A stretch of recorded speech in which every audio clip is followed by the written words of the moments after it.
Tonight, breaking news as we come on the air. Stocks plunge, the Dow dropping nearly 900 points after President Trump would not rule out the possibility of a recession. Also tonight, the images of massive fiery collision involving a U.S. tanker. First tonight, the stock market's in a spiral today. The Dow losing nearly 900 points. The Nasdaq suffering its worst day in nearly 3 years after President Trump refused to dismiss the possibility of a recession following his moves on tariffs. And tonight, what Canada's new Prime Minister-elect has now declared. The fiery collision at sea involving a U.S. tanker, flames and black smoke pouring from that tanker, hit by another ship. Both ships erupting into flames. In the U.S., the explosive plane crash in the Northeast, the plane slamming into a Pennsylvania parking lot. And now, the survivor story tonight. And just in, there's word a medical helicopter has gone down. There was news coming in tonight of the search for a missing college student on spring break with her friends. In New York City, the aerials late today, the major protest after a former Columbia graduate student who led pro-Palestinian demonstrations at Columbia has now been detained by ICE agents. Tonight, the major blow for the Menendez brothers, what the new DA has now declared in their battle for freedom. Tonight, the new talks set between U.S. officials and Ukraine, and the message President Zelenskyy sent to President Trump. James Longman in Ukraine tonight. Back here in the U.S., the tornado hitting Florida today at EF2 near Orlando. Multiple homes damaged or destroyed. Outside New York City, the major wildfires in the Hamptons, and tonight, what they're now saying about arson. Former talk show host Wendy Williams in the news tonight, reportedly throwing a note out her window. Police then responding to a 911 call. And country superstar Luke Combs and his very personal reveal tonight. You got a fast car. The country singer bravely sharing his difficult condition. From ABC News World Headquarters in New York, this is World News Tonight with David Muir. Good evening, and it's great to start another week with all of you at home. And we begin tonight with the stock market plunging after President Trump said he would not rule out the possibility of a recession. The uncertainty rattling investors, rattling Americans from Wall Street to Main Street, already on edge over the president's on-again, off-again tariffs with Mexico, Canada, and China, with other countries on his tariff list beginning April 2nd. Today, the Dow plunging nearly 900 points, down more than 2% today. The Dow now down 4% since President Trump was elected. The tech-heavy Nasdaq index falling 4% just today, its worst one-day plunge in nearly 3 years now, losing about $1 trillion in value. The president has said we're in a period of transition and that it, quote, takes a little time. He has warned his moves could bring temporary disruption. It certainly has brought confusion and now real concern on Wall Street. ABC's chief White House correspondent Mary Bruce leading us off tonight. President Trump today out of sight as his words sent the stock market into free fall. Wall Street suffering its worst day of the year, the Dow closing nearly 900 points down after the president refused to rule out that the U.S. could be heading into a recession. Are you expecting a recession this year? I hate to predict things like that. There is a period of transition because what we're doing is very big. We're bringing wealth back to America. That's a big thing. And there are always periods of, it takes a little time. It takes a little time. But I think it should be great for us. His team sent a different message. The Commerce Secretary insisting no way is a recession on the horizon. Should Americans brace for a recession? Absolutely not. There's going to be no recession in America. But just hours later, when asked again, that's not what the president said. Are you worried about a recession? Maria Bartiromo asked you, and you kind of hesitated. I'll tell you what, of course you hesitate. Who knows? It comes as the president has launched a trade war with our closest trading partners, Mexico and Canada, imposing stiff tariffs and threatening more to come. Economists warn American companies will pay those tariffs and pass the costs onto consumers by raising prices. If the U.S. imposes tariffs to the degree that the president has been talking about and maintains them for more than a few months, I think a recession will be unavoidable. Wednesday, Trump's tariffs on steel and aluminum coming into the country are set to go into effect, which could mean that by Memorial Day, Americans will be paying more for everything from washing machines and toasters to canned goods and cars. It comes after weeks of whiplash, Trump announcing tariffs, then pausing them, then threatening even more. The president's been talking about tariffs. They're on again, they're off again. It's unclear which countries, which products, which companies for how long. That's something that businesses just can't grapple with. We're hearing it from small business owners like Brian Boggs, who makes custom furniture in Asheville, North Carolina. You know, we're all used to uncertainty, but this is a mess. And tonight, the roller coaster ride isn't over. Canada's new Prime Minister, Mark Carney, making it clear that in this trade war, he's ready to match Trump blow for blow. We didn't ask for this fight, but Canadians are always ready when someone else drops the gloves. So the Americans, they should make no mistake, in trade as in hockey, Canada will win. Now, again, no comment from the president tonight. Last week, Trump, who famously watches the markets, claimed he isn't even paying attention to Wall Street. One person likely with an eye on stocks, though, Elon Musk. Tesla stock down over 41% so far this year, over 14% just today.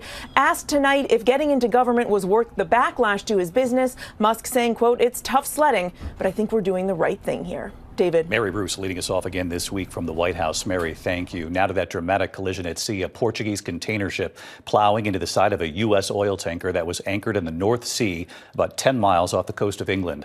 The collision rupturing a tank on the U.S. ship containing jet fuel, causing multiple explosions, fire and thick black smoke seen for miles. The crew on both vessels abandoning ship. ABC's Marcus Moore tonight in Grimsby, England. Tonight, this catastrophic collision on the high seas, sparking a massive inferno and fuel spill off the coast of eastern England. Fierce flames and thick black smoke billowing into the sky. At least one person missing at this hour. Authorities say a Portuguese cargo ship slammed into an anchored U.S. tanker carrying jet fuel, triggering multiple explosions this morning about 10 miles off the coast of East Yorkshire in the North Sea. Crews spraying water on the burning wreckage, desperately trying to put out the flames. The U.S. tanker called the Stena Immaculate was carrying jet fuel for the Department of Defense. The cargo ship was transporting an unknown amount of alcohol and 15 containers of sodium cyanide. That compound can create the highly toxic and deadly hydrogen cyanide gas when it comes in contact with water.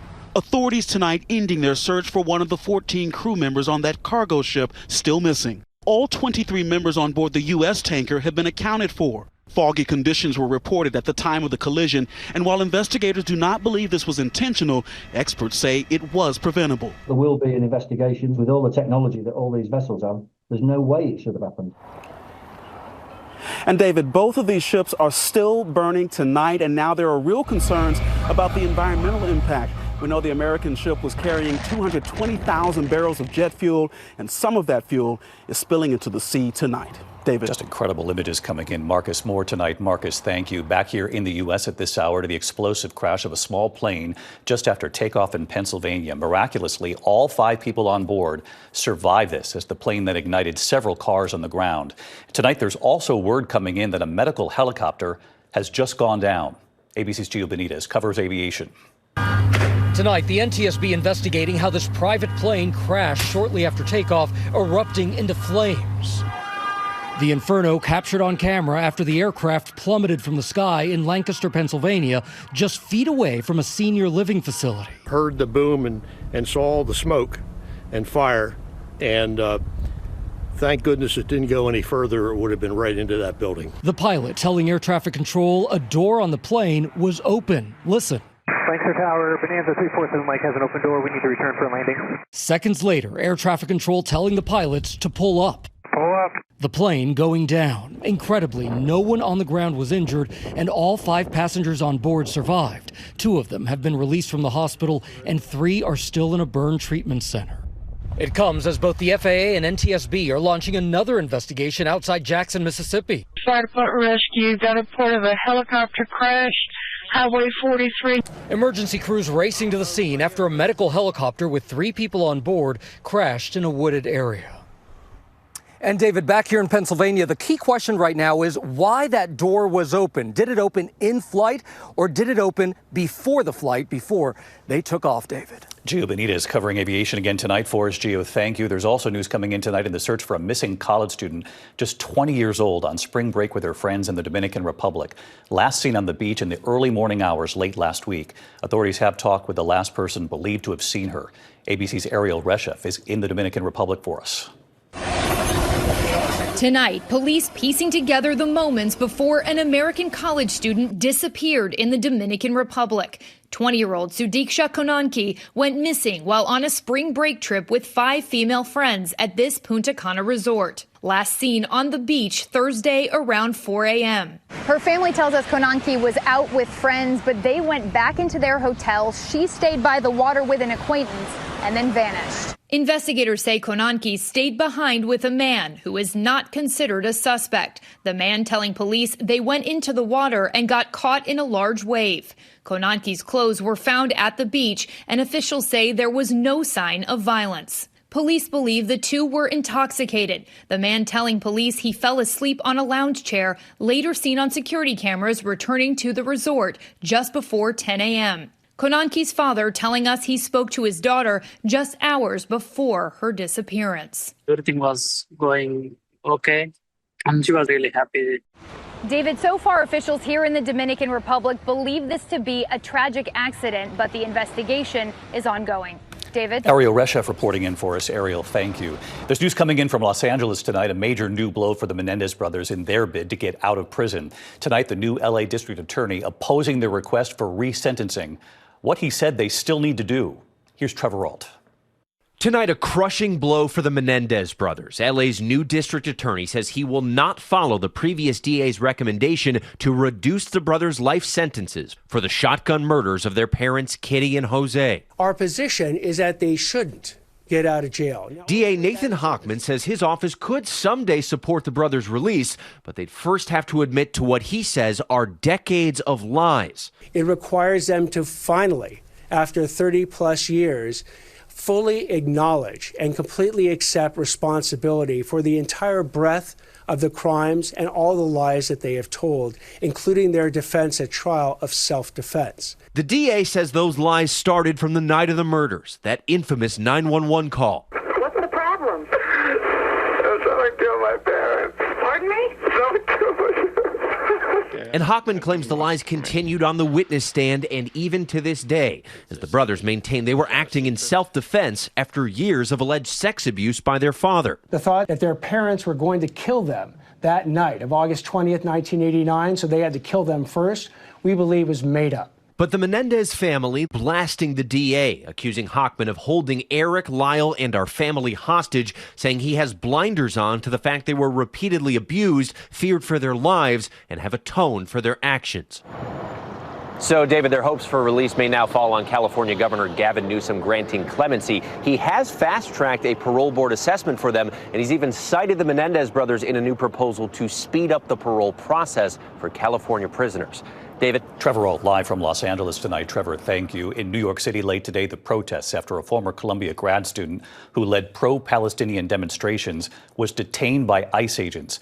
The protests in Lower Manhattan, they say this is an attack on the student's free speech. Here's our chief investigative correspondent, Aaron Katursky.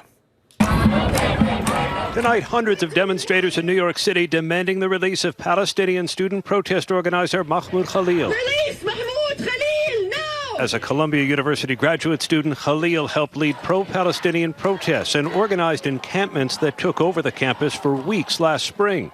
Federal agents arrested Khalil Saturday at his Columbia student housing apartment. He's currently being held 1,000 miles away at a detention facility in Louisiana. The feds say Khalil was detained in support of President Trump's executive orders prohibiting anti-Semitism and because he led activities aligned to Hamas, a designated terrorist organization. His lawyers call Khalil's arrest open repression of student activism and political speech. His speech is absolutely protected by the Constitution, and it should be chilling to everyone that the United States government could punish or try to deport someone because they disapprove of the speech they're engaged in. Khalil's attorney telling ABC News authorities told Khalil his student visa was being revoked, but he no longer has a student visa. He's a green card holder, a permanent resident, and his American wife is 8 months pregnant.